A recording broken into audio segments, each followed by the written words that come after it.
Hello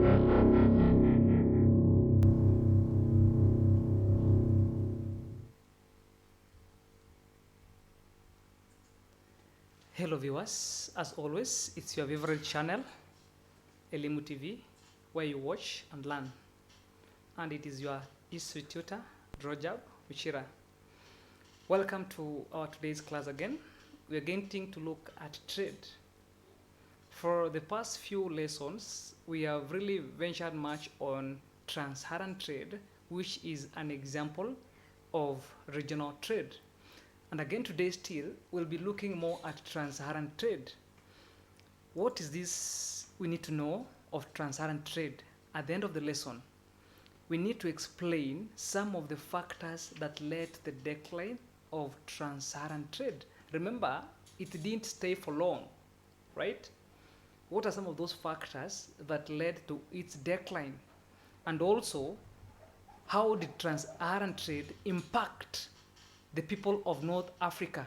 And as you know, trans-Saharan trade was conducted in the North Africa region, the both North and West Africa, right? What was the impact of this trans-Saharan trade? And in this case, we'll get to look at the positive impact and also the negative impact.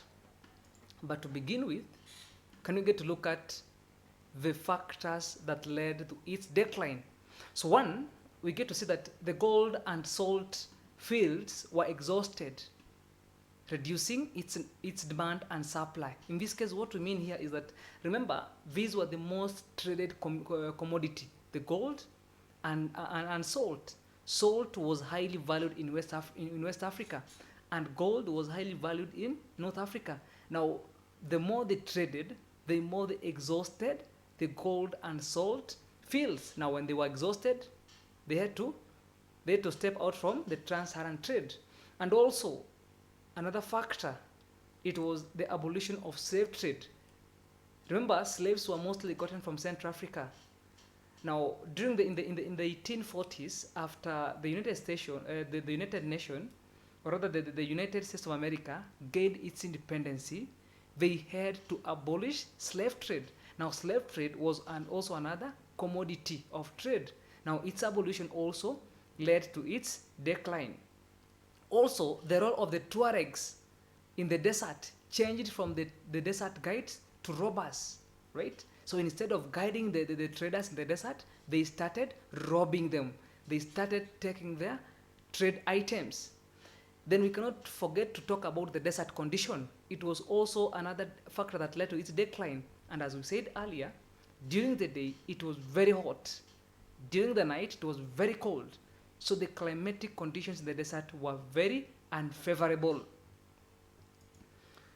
To conclude, let us look at what impact did trans-Saharan trade pose to the people of North and West Africa.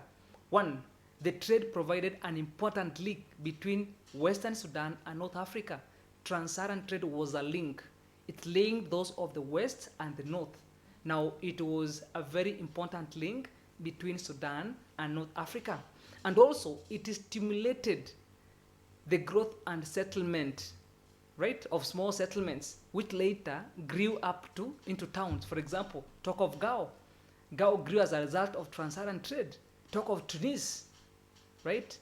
Tunis, now currently we call it Tunisia, right? It was as a result of the trans-Saharan trade. Now, the trans-Saharan trade, it stimulated the development and growth of these small settlements, which later grew into towns. And also, it created a new social class in West Africa. Also, there were wealthy people in West Africa. The rich merchants also emerged in West Africa.